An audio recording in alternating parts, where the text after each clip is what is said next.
大家好啊，又嚟到新一集嘅單純傾 game，我哋有阿 Hello，Ken 一齊啊，大家好。又可以 good 噶。咁今次咧就會講一隻我唔係好識嘅 game，叫咩係 Ascendancy 啊，Ascendancy，係啊，好多人都唔識我懷疑。係啊，人氣不是很高，冇人知啊。嗯，咁呢隻 冇人 game，想知。咁呢隻 game 嘅新版咧就啱啱眾籌完畢噶啦。OK，咁就嗯有一日咧，阿 Ken 咧同我講啊話，喂，不如講下隻 game 啦。之後我心諗嗯，咩料啊，咩 game 嚟噶，唔識啊。之後阿 Ken 就話唔係啊，我買咗啊，咁樣。然之後我就成，你嘢啊，我就成，係咗我睇嘅 game 咩事，完全唔係阿 Ken 買嘅類型。我之後話吓，點係你都會買啲 game 啊？咩事啊？咁究竟阿 Ken 點解你買嘅 game 啊？點解你會有隻 game 啊？想知哦，點解？試完就係我意外地入咗副 Witcher 嘅 Deluxe 版啊！你知道我唔中意公仔噶嘛？嗯咁嗰副嘢咧 base only 咁勁大盒咧，我覺得佢好牙頂。嗯然後我又冇人同我開到，因為呢啲打交 game 啊已經唔中意噶嘛。咁變咗我就屌有副嘢喺度，咁點算咧？咁就突然間有人咧可以即係有人想收喎，隻 Witcher 咁啊，不如我就同佢換啦咁樣咁佢就有呢副 game 咯咁我然後就嗰陣時開始咧，我就研究下咩嚟嘅，即係封面係幾靚嘅喎，係幾靚，封面係幾靚嘅。係啊，你睇下佢，我有本 rulebook 喺度，即係幾靚嘅封面好似咁啊咩嚟嘅？原來係 4X game 嚟嘅喎機制大集會乜都有啲咁樣，咁我就諗會唔會有啲鐮刀咁樣嘅感覺咧？呢隻 game 我冇運副鐮刀嚟加拿大啊嘛，大佬嗰副嘢咁鬼重咁我揾副嘢去代替佢，又唔好代替啊，即係類似嘅 game 咁樣啦咁反正點都應該好過 Witcher 啦。我最後嘅結論就係啊，係啦，咁所以我就同佢換咗啦，跟住我就有呢隻 game 啦， OK。就係咁樣。咁但係你買完就發覺係咪中伏啊？即係點解要咁樣做？點誒、解你要講咧？首先講我冇後悔先嘅，即係如果 Witcher 同佢比，我覺得佢應該會好啲嘅。係對我嚟講啊，對我依一家我嚟講，因為佢可以 solo 可以合作可以鬥啊嘛。咁即係佢係一個比較 flexible 嘅 game 首先咧，隻 game 咧係有一本100頁嘅 rulebook 啊。咪先100頁，咁我以為係 Void 4啊，或者係 Eclipse 嗰種嘅 game 啦，完全唔係。即係我覺得佢個 worker placement 位咧係冇咩好諗嘅。咁所以我會定義佢為一個70% 嘅美式 game，再加30% 歐式 game 因為佢想做嘅 game 咧，就係佢想要咩都有啲，就個作者講到明嘅。我好想有隻 game 咧，就有齊我中意嘅機制咁好似市面上冇啲咁嘅 game 咁不如我整啦咁樣，跟住佢就花咗5年時間去整呢隻 game，咁誇5年喎，咁所以點解 rulebook 會百幾頁就係我諗就係因為咁嘅原因咁機制大集會咁有啲咩咧？咁 basement 即係 base 嘅 worker placement 啦，跟住佢有打交啦，咁打交咧佢又要即係佢又好中意 FF 好似係 Final Fantasy，所以佢咧要做一個 turn base 嘅 combat 咁佢又中意 4X game 啦，咁所以咧佢又要整到隻 game 咧 expand 啦，你要行出去啦，你 explore 啦跟住你又要攞資源啦，咁攞資源就靠 worker placement 啦，咁然後咧又要起你個 empire 又要打仗啦咁樣嘅，咁有齊呢啲咁嘅機制啦。咁因為佢係一個大集合啊嘛，咁所以咧佢係類似 Mage Knight 咁咧，就係佢想做一個 game system 出嚟。OK，咁然後咧就你配啲咩玩法落去咧，佢都 work 嘅。即係 Mage Knight 都係㗎，佢又係可以 solo 又可以鬥又可以合作㗎嘛，因為佢個 system 容許咁樣做啊嘛。咁所以聽落幾好啊！即係呢啲 game 係你中意點玩就點玩，即係比較自由，你想點就點。但係好難 design 出嚟啊嘛！呢啲咁嘅 game，即係譬如 Mage Knight 咁樣。佢用咗5年時間喎。喂，呢啲嘢 Mage Knight 咪做到咯？唔係努力就做到噶嘛，即係 Mage Knight 個做到係個 design 係勁先做到啫。首先睇嗰啲 component 先啦，好啊我哋。好啊。咁咧呢樣嘢咧就係首先第一下打一打臉先。我攞翻 game 翻嚟，哇，勁靚！開嗰時係嗰啲 trace 嗰啲收納係勁靚，一盤盤咁樣嘅。跟住拎到呢個 first pair token 呢嚿咁嘅嘢，咩事？呢個皇冠係啲咩事？其實真係呢個唔係應該用模型做嘅咩？點解米寶嚟嘅喂？係喎，佢買寶唔緊要喎，大佬，你唔講呢個係小畫家畫嘅卡通咁樣，點解係喎？佢呢張圖唔係我整嘅，佢喺 rulebook 嗰度咧話咩 first player 咧就咁樣擺咗喺嗰個哦，真係咁樣，嗰個哇！喂，好弱智。係啊，即係呢一下係呆一呆先啦，見到個 first player 同埋咩事，跟住就見到啲 coins 咧，見到啲係優秀哇咩事哇？啲字係好做咩樣衰。啲小朋友字咁，即係呢隻 game suppose 係好正經嘅建立你個國家嘅 game，咁點解會咁樣嘅？我真係拗晒頭，唔知咩事。唔係眾籌 game 好啊，啊佢唔係大廠啊，即係佢係第一次整，即係譬如諗下，譬如我整 game 咁，我都係咁嘅結果啊，即係如果你我整隻 game 出嚟，都係咁樣，所以我先唔整啫嘛，係嘛？你係咪啊？即係咁樣，你係咪啊？咁咯，喂，大佬佢有 artist 嘅喎，佢唔係一條友整嘅喎。係咩？佢有佢有請人， 4個 artist 嘅喎，有啊，佢都係4個 artist 喎，咩事？佢俾得好平咁跟住錢，係啊，繼續我唔知喎，跟住你睇下呢個落差咧，你會諗到啲乜嘢？咩落差？即係你見到個 first player token 同佢真正嗰啲 arts，咁哦咪，有個好大嘅落差。係啊係啊係啊，你覺得係有咩原因咧？我估啦，有個懷疑啊，係懷疑啲圖咧係 AI 整嘅。哦，係啊，因為你覺得會唔會咧？即係你如果畫得出咁嘅畫人，咁嗰啲皇冠同個錢唔會畫到咁啩？係咪先？唔會設計成咁咯？係咪先？係啊啱啱啊？似啊，即係咁，然後個配件啊，咁你見唔見到綠色嗰嚿嘢？係嗰個咩嚟嘅就係請問？綠色嗰嚿嘢咧就係你個 settlement 啦，咁即係嚇你個國家 expand 出去嘅時候咧，起嘅嗰個部落嗰個屋，係即係你起咗嗰嚿嘢就嗰個位證明係屬於你嘅。係係係咁佢本身嗰幅圖咧就幾靚嘅，但係呢塊咁嘅嘢咧，係你見到係一劈我唔知啊，一劈大綠色，即係佢綠色已經好睇少少啦。嚇佢藍色、紅色嗰啲好大綠㗎。嚇綠色反而好睇黃，色嗰個綠色已經好係睇少少啊，已經好似即係黃色呢塊俾你睇下，哇！即係成件事係好單薄、哇好大陸、好好入 cheap 啊，好入啊嗰嘢。係啊，好入係啊，咁喂，你 Kickstarter game 唔平喎呢樣嘢，係啊咁點解會整啲咁嘅配件嘅？啊，咁但係佢又有靚嘅位喎，嚇有啲咩靚咧？咁呢個 worker placement 啊嘛，係佢啲工人咧係幾靚喎，話俾你聽呢度。但係誒工人係用翻米寶喎，有幾正係啊喎，有埋衫幾喎，靚喎，着埋衫係啊然後咧，佢有趣嘅位咧就係佢啲工人係有唔同級數嘅，即係有幾個 tier 嘅，勁啲 tier 可以踢走低 tier 嘅工人嘅。咁呢個位都 sort of 比較少人用嘅，咁佢就有呢樣嘢啦，咁亦都係賣點之一。咁啲工人係幾靚喎，跟住咧就搞嘢佢有隻馬㗎，攞湊隻馬出嚟先。係啦，佢有騎落去啦。咁但係咧呢樣嘢咧又係另一個弱智點啦。點解啊？佢嗰個馬嗰個同個工人嗰個口，即係坐騎嗰個位啊，唔啱嘅。工人個口度嘅 size 咧就有少少落差嘅。咁即係咩咧？就係佢可以係鬆嘅，OK？哦，係啊，騎唔實。喂，鬆啊！咁實鬆會點咧？咁就係佢要 worker placement，你要擺落去噶嘛。咁你見到頭先你見到你個地個蛋嗰度有個窿嘅，佢所有嘅企嗰啲位都有個窿嘅。咁你就擺隻馬落去，擺個人落去啦。咁然後咧，嗰隻馬企唔穩噶嘛，即個人企唔穩噶嘛，企隻馬嗰度。所以你輕輕喐一個 block 咧，隻馬就會跌落，唔係個人就會跌落隻馬噶啦，跌落嚟噶啦。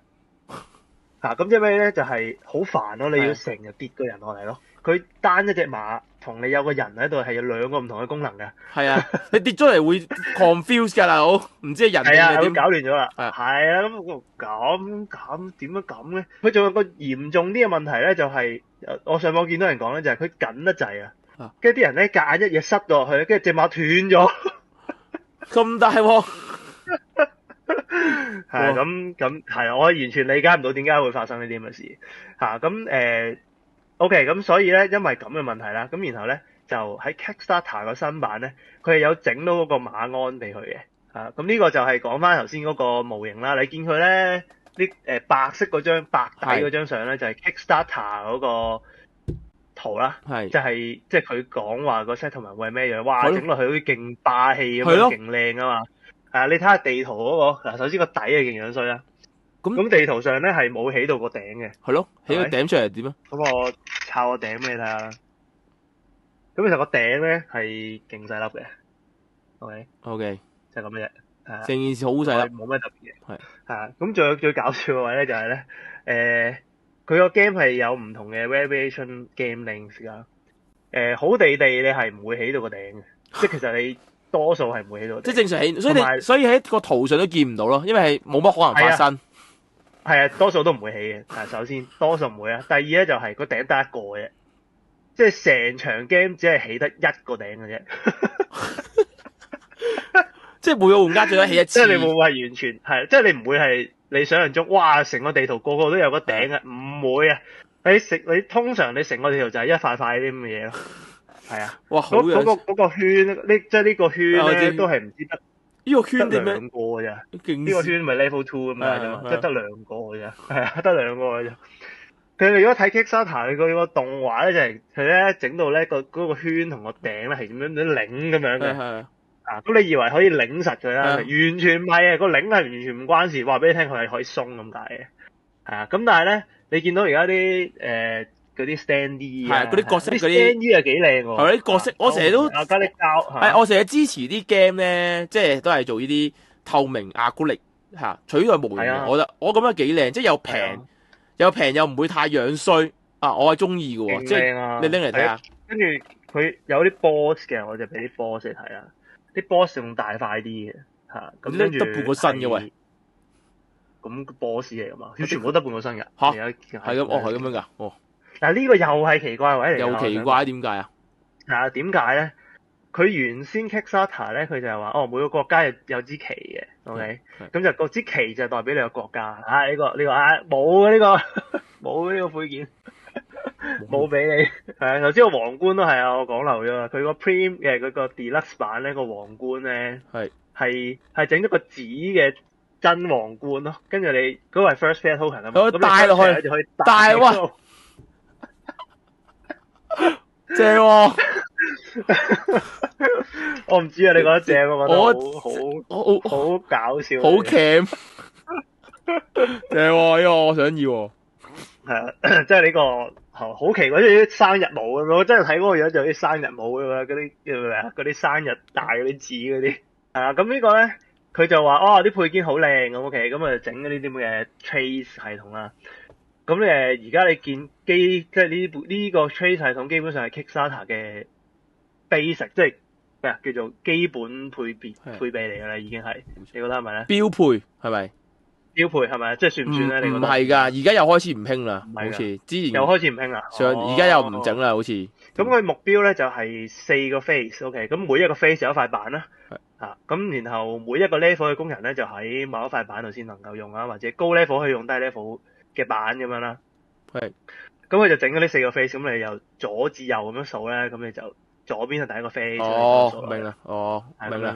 係啊。咁咁又好似幾好咁樣啦。咁你有4個板，咁好清晰啦。然後 set game 幾容易啦，咪擺boom咁擺4個板，咁就搞掂啦，咁樣係咪？係。咁但係佢好怪嘅位咧，就係首先佢就有塊紙咧，就係去做嗰個板嘅。係啊，嗰個唔係 board 嚟嘅，嗰個係一個好薄嘅紙嚟嘅。即係咁所以咧，佢就會攣嘅嗰個紙。係。咁攣咗之後咧，你放個工人喺嗰個 slot 嗰度噶嘛。係。咁佢攣咗之後，佢會趌起咗少少啦。你掹個工人上嚟嘅時候，或者總之唔知點掹到咧，佢成塊紙會揭起嘅，唔小心。哇！好弱智。第二就係佢就諗住咁你 trace 就係收納嚟噶嘛，係啊。咁你收納同你 gameplay 用擺喺同一個功能，咁有咩後果咧？開頭諗唔到有咩後果嘅，但係而家你應該見到嗰堆 discard 嗰啲 token 咧，見唔見到？咪嗰啲呢啲中間嗰扎。係啊，中間嗰啲又紅又藍又綠嗰扎咧。嗰扎咧就係你 set game 你收納嘅時候咧，就擺晒喺嗰啲坑嗰度。咁但係佢根據你人數同埋你個 round 數咧，佢就會講俾你聽咧要擺幾多粒嘅。咁你變咗你 set game 嘅時候咧，就唔係擺啲嘢去 set，你就係拎走啲粒粒。係。咁呢樣嘢就我覺得有啲討厭咯。係啊，好多 game 都係咁樣嘅，呢個就係啊。係咩？我唔慣咯，係所以我唔知啊，所以我就係要問你。咁佢右邊紫色白色嗰啲粒粒咧，都係佢又冇個 discard 喎嗰個位嚇，即係佢左邊即係第二塊板就係 discard 啦嗰個位。第三塊你又擺翻去，你講第三塊啊嘛，即係第三個 face 啊嘛。Yes，係啊，係啊，第三塊本身就係擺滿嘅，佢收納嘅時候，仲多兩粒添。咁嗰兩粒就要揾第啲位塞嘅。唔知你咁你 set game 嘅時候，你就掹走多嗰啲。唔知你玩嘅時候又要有 discard，又擺開唔知擺邊咁樣。set game 嘅時候，唔知你玩嘅時候你就會再用嗰時會掹走啲紫色白色嘅，係咪咁㗎？係啦。唔知又掹走又唔知擺邊啦，因為冇 discard 位係咪擺喺 discard 嗰度咯，佢哋一見佢擺晒喺個。邊度 discard？我就係依度，我咁樣擺落依度算。呢度咯，係啊，有啲紫色白色。哦，咁樣我咁擺。OK。呢個又係我覺得係極度奇怪，即係我好唔慣。係。咁但係最煩嘅都係咧，就呢四塊嘢啊！你唔好以為好細塊啊，勁大塊啊！呢四塊嘢，我唔知點樣形容個 size 俾你睇，咁大塊咯。係啊，即係勁，所以佢咧 set 起咗之後咧係勁亞位嘅。係呢個 game， 6人食飯台係 for 2個人玩咯。佢唔淨止呢4嚿嘢大，佢然後自己國家嗰塊嘢都大嘅。咁自己國家嗰塊大咧，之餘咧，佢又唔係俾你擺晒啲卡嘅喎，即係佢國家，譬如你起啲嘢，起啲卡咁樣，佢有 tableau building 啊嘛。咁起嗰啲卡咧，佢就擺喺你個國家嘅側邊，或者你起嗰啲 champion 咧就擺喺國家嘅上面，即係話你國家塊板本身已經仲大過呢4塊嘢。係。然後佢再 expand 佢咯，即係佢聲稱可以4個人玩啦，但係唔會上咯，因為你根本冇咁大張台，一係就逼到傻。咁 rules 係100頁 rules 係咪真係要咁多咧？咁可能係嘅，但係我覺得佢係有少少，佢想講到啲嘢好清楚，咁所以咧佢就某啲位咧就會講得勁仔細啊。咁但係佢又冇 index 嗰隻 game，即係咩意思？佢冇 key，佢應該咁講，即係佢唔會話如果你想睇 combat，咁你就睇邊幾頁啦。佢冇呢樣，冇嗰啲。點可以冇呢個？唔明。點可以冇？假咯，難整咯。有幾難整啊？唔明。真係冇喎。即係係咪咁啊？係咪咁？因為 combat 可能係分咗幾部分寫啊？係咪咩意思啊？即係唔係連續寫，即係唔會話第10至11頁就 combat，唔係，因為可能第10頁可能得半頁嘅講 combat，然之後第13頁又有一半講 combat，係咪咁啊？係咪咁都有少少係咁嘅，因為 combat 有可能係玩家同玩家之間，或者打電腦又唔同咁樣。咁但係100頁 rulebook 冇 index， 大佬點揾啊？揭到傻仔。係啊，跟住佢又想學人哋嗰啲歐 game 咁咧用 icon 啊。咁佢有勁多 icon 啊，見到呢度，呢啲全部都 icon 啦。但係啲 icon 咧，我覺得佢唔係咁 consistent 咯。仲有好多細 rules 咯，呢個 game 即係佢有個細 rules 係，甚至係咧，佢喺某一個位淨係寫咗一句，咁就係有個咁嘅 rules 喺嗰度。佢唔 organize 啲 rules 咯，即係好多細位即係好多 exception，即係你意思啫，即係好多咁樣做嘅時候，又可以咁樣嘅喎，咁呢啲 rules 係要記噶嘛，呢 exception。咁你就佢隻 game 有好多呢啲 exception 位，啲例外位，咁你就玩到好煩躁咯。即係你點記得咁多 exception 咧？即係咁樣做嘅都冇所謂。咁但係咁本身嘅 game 個 design 有個咁嘅位俾你做，然之後又唔 expect 你記得咁樣，咁有咩意思咧？咁樣不如唔好要，咁不如唔好要，不如佢就 cut。所以不如就正常嘅個 game 即係我欣賞啊。就如果佢唔預你記得嘅100頁噶嘛。你 cut 咗佢咯，即係人哋都唔記得嘅，係咪啊？即係唔好俾人咁做。我而家我明嘅，玩完之後明，其實佢就係想做翻美式 game 咧，有嗰種自由啊，即係佢唔係好似歐 game 咁，你聽錯罰你，係啊，佢就係俾啲我明啊，我明啊，所以我點解我話70% 美式 game 就係咁解，我明，即係睇個樣唔似嘅，係就咁樣啦。咁然後咧，佢100頁入面咧，其實佢點解咁多咧？就係佢因為佢要有電腦啊嘛。咁逢親有 Automa 佢就有另一 set rule 去 control。咩意思？咩電腦啊？即係你有電腦先玩到嘅呢隻 game係？唔係，佢可以冇可以有。係咯。即係譬如你想玩個3人 game，OK，但係你得2個人，咁你可以加個電腦落去咧，就當係第3個人。明白，即係佢整咗個佢整咗個 Automa system 俾佢，係啦，所以就佢所以 Maze 都有呢啲嘢。所以每一部分嘅 rules 都有個 Automa 嘅部分，所以就講咗2倍啊。又唔係喎，又唔係，佢又唔係喎，佢係有一個位咧佢每一個 rules 都會提下Nemesis， 即係佢叫 Nemesis 啊個 Automa 個大佬係啊，咁佢就會提話Nemesis 咧，如果咁樣就會喺呢度會做啲乜嘢咁樣。然後佢有一個 section 就係專講 Nemesis 會做啲咩嘅。咁所以 Automa rule 雖然好多，但係佢係偏簡單 run 嘅。咁所以咧我欣賞佢呢個點就係真係，譬如我兩個人玩，咁我係咪就係下下就係 one on one 咧？咁唔係喎，你可以打 team，即係你同另一個玩家做一個 team，然後打兩個電腦咁咪 work 嘅。因為好多 game 就唔會整 Automa 俾佢嘅有，所以你欣賞佢咯。即係好多咁 4X game 啊啲咧，通常就你唔夠人玩就冇噶啦，冇得咯。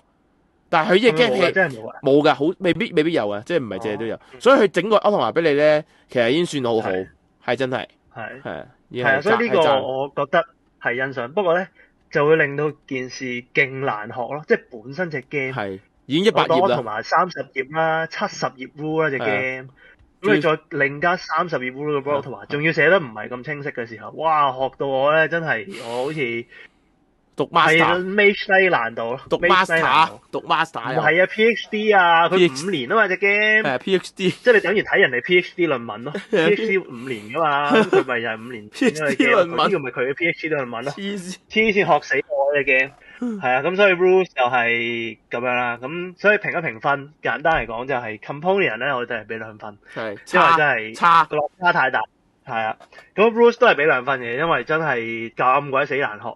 但係隻 game 係唔難嘅，最搞笑就係玩完之後咧，我唔覺得燒腦嘅，即係譬如我隻 game 學 game 我玩3-4粒鐘啦，我只係覺得佢好難學，因為好多細 rules，但係佢唔燒腦咯，因為佢 flexibility 太高啊，你唔使 plan 得好勁，因為你啲資源你踩人踩唔到，你咪用錢買咯。即係部分原因點解我揾呢個 game 翻嚟就係因為我本身係冇4X game 嘅。但我亦都知 4X game 下下都要首先人多啦，然後多 rules 就玩得耐啦，跟住然後咧通常都係打仗有關嘅，咁呢3樣嘢都我唔中意嘅。咁深刻呢隻 game 咁啱就冇咁多呢啲嘢咯嚇，咁就即係俾你貼中咗喎，即係佢都係類似鐮刀嗰類型啦，即係佢唔係咁多打交位咯，都係玩過自己個玩家個 N 錢點樣標嗰啲嗰類型啦。講一講 gameplay 啦嚇 gameplay 我預多啲時間講嘅。咁頭先講啦，咁有好多機制啦 ，OK。咁主要機制 worker placement 啦，講啲 N 次啦，咁 4X 啦，亦都知啦。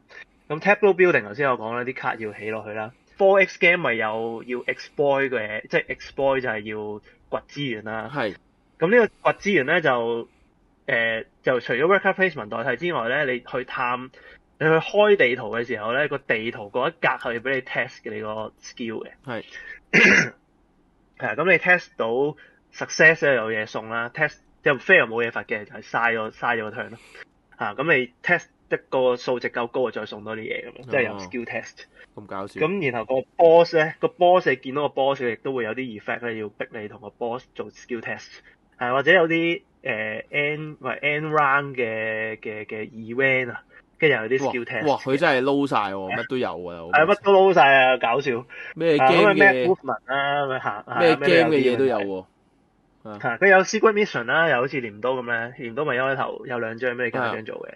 咁佢就直頭唔係你主動去攞呢啲 quest 翻嚟做唔到唔罰，就嘥你 action 做到就有獎咁樣咯。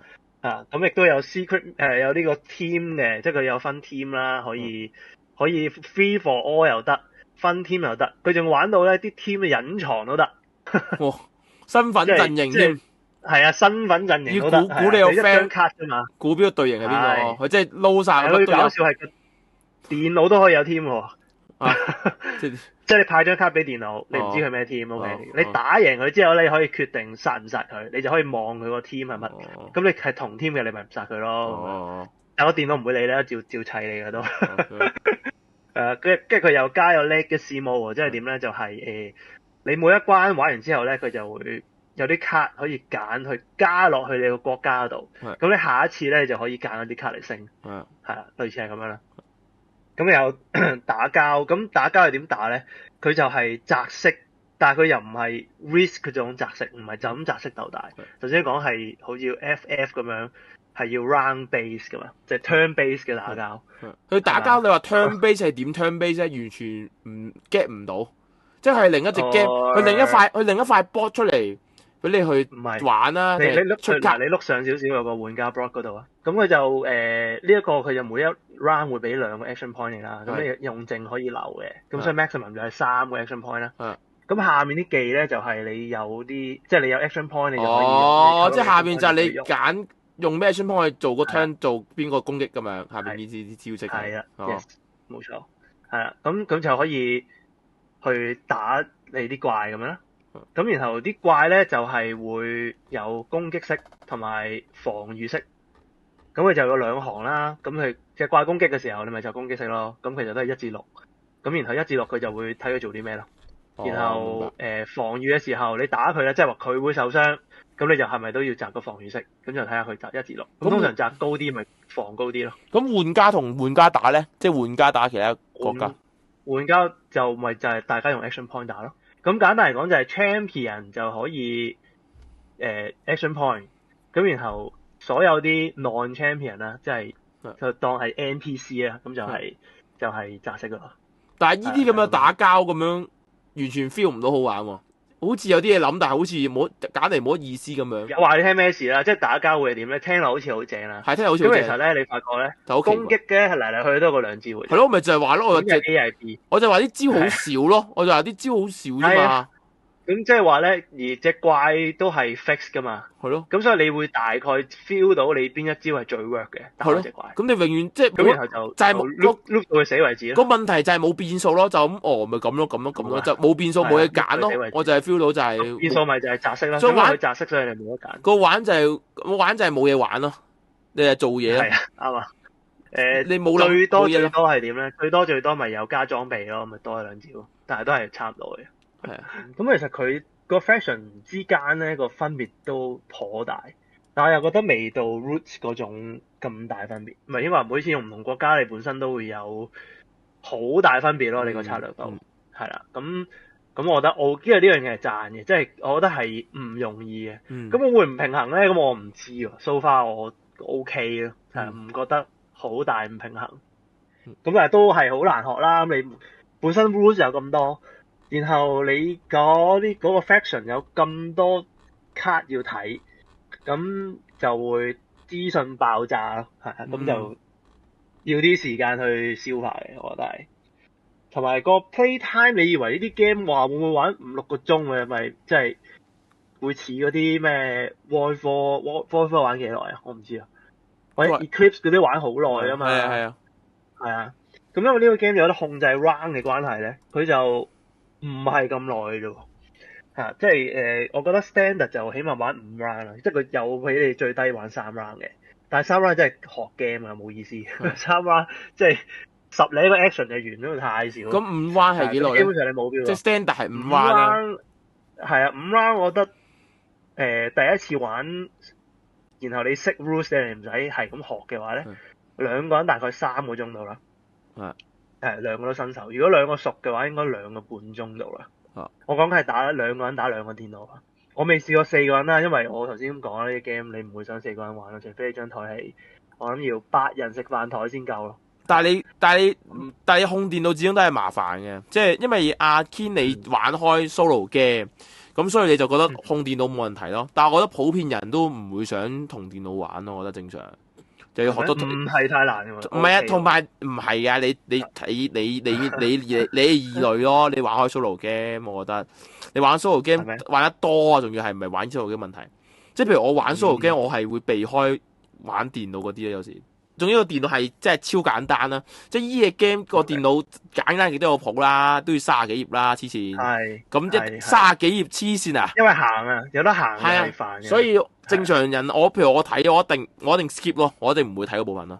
如果我唔夠人開，我唔玩嘅 game，我唔開，我唔買嘅 game，我唔開嘅 game 咯，我賣咗佢咯，我隨便賣咗佢咯。即係我大部分人會咁樣咯，咁所以你話呢個 game 咁但係你記唔記得我講係我冇其有啊嘛？而家我知，即係我電腦係好好嘅對你講。我知，即係但係我話即係30幾頁個電腦 rules 唔係個個都 handle 到，點啊？咁跟住我講兩個唔好嘅 point 啦，即係呢個真係唔好嘅，係係佢個 action 太少啊！嗱，佢話係好事嚟喎，action 少咧，佢話咁隻 game 玩快啲啊咁樣，我係完全冇一個哇咁好係我大 turn 啊，我咁樣踩咁樣踩咁樣，我就會好勁。哦，冇啊，真係即係冇真係好平穩冇得咁樣冇一個 combo 感覺你話，但係佢個大 turn 唔係來自 tech tree 咩？即係你 tech tree 你升咗個技，咁你之後咪要勁咗咯？唔會咁咩？唔會啊，都唔會咩？唔會唔會，嗰啲技係好 situational 嘅。哦，即係某啲位先至會，即係唔會令你帶來有 combo 嘅，其實即係一個 situation 嘅技嚟啫。OK，that's why 佢唔係 out game 咯，即係佢唔會話你標得勁咧，勁多 combo，哇！你狂砌狂整咁樣冇嘅。同埋嗰個 area control 個位咧，即係 expand empire 嗰位就我覺得係有啲差啦，因為你淨係帶得一個人周圍行去起你啲城。咁你係冇兵啊嘛，即係我覺得玩呢啲 4X game 冇翻兩三個甚至一隊兵俾你控，我覺得係唔係我想象嘅咁。即係我成日覺得 4X 應該係做到 AOC 嗰類嘅感覺。係啊，呢隻 game 咪就係嗰個玩嗰個點就係樣樣都有啲，但係佢就樣樣都係做得個表面。係咯，係啊，咁呢個就係個呢隻 game 嘅結論啦。咁所以咧，我對呢隻 game 最後嘅結論嘅評分咧，就係如果 for 普通人啦，即係正常人啦，咁就係5分嘅，就係可玩可唔玩。10分裏面係5分，OK，係10分入邊係5分，係。咁如果你可以頂得順嗰啲咁奇怪嘅 component 同埋個 rules 嘅話咧，咁我覺得都可以一玩嘅，咁大概7分左右啦，嚇，即係可以玩啊，唔係。即係唔係，我諗唔係你個 level 係7分啊，即係我7分係普通嘅啫，係。竟然係咁 ，OK 嘅。你7分係，即係我通常要去到8分先至係。咁樣㗎，原來你嘅評分係。係。咁但我對呢隻 game 嘅睇法咧，即係我聽係有興趣嘅。但係我呢 game 最大嘅評價咧，我係想講咧，就係個部件質素咯。即係你見到係咪啊？真係好離譜嘅。唔係你見到呢隻 game 咧，即係個 Kickstarter 譬如啊啲嘢係好靚㗎，即係啲模型勁靚啊。啲 token 啊，啲 stand 衣勁靚啊，全部嘢都勁靚啊！咁但係實物咧出嚟咧，係你手上面嗰啲咧，我係完全唔收貨咯。即係呢個咁樣嘅眾籌嘅樣係，即係出咗嚟咁樣呢啲咁嘅東西咧，好樣衰。即係我就係呢個部件分咧，我係令到佢減分啦。即係我唔接受你個7分咯。我啲 tray 啊，嗰啲上面用嘅紙啊，啲紙又彎啊，啲工人又啲米寶啲嗰啲騎唔到上馬嗰啲，完全係我係接受唔到啊！我啲係認真，即係我知啊，即係我知我想講咩啦。咁就係即係你譬如你買 board game，你買實體 board game 翻嚟，即係你啲 component 係一個好重要嘅要素咯。即係如果你話啲 component 唔可以唔理嘅，其實我可以 TTS 玩咯。因為呢個 game 最大問題，我覺得就係 component 咯。即係除咗即係第一個問題，我覺得最大問題係 component，第二個問題先係 rules。係啊，即係呢兩個係最大問題。我買得個 game 就係我想在意個 component，即係你話我 F-Chat 玩家嚟嘅喎，我唔在意公仔，唔係咁樣講嘅喎。即係你買得隻 game 翻嚟，你 component 一定係重要嘅喎，我覺得。因為我唔係好 Kickstarter 啊嘛，即係呢個係好 purely Kickstarter 先會發生嘅嘢咯。呢啲 game 以前係冇可能會出現嘅，所以就係你經驗多啲，我就想俾你聽下究竟係即係咩一回事咧？點解我會覺得咁奇怪？你 keep 住聽我講都係不斷好矛盾嘅 game， 係啊。咁我答案就係話，即係佢係一個騙案咯。即係佢唔搞咗咁耐啦，佢都要出啦咁樣。係啦，佢唔出仲衰係咪先？咁梗係都要出啦，揀都要出啦咁樣樣。咁呢個 Kickstarter 嘅部分，呢個可以再討論啦，有機會呢個。因為睇嚟，因為阿 Ken 你真係好唔熟。我覺得呢個 game 係揭露到好多 Kickstarter 點解咁都可以發生嘅一啲問題啊。好啦，咁啊今集就去到呢度先。咁啊，我哋下次再同大家講其他遊戲。OK，拜拜。OK，拜拜。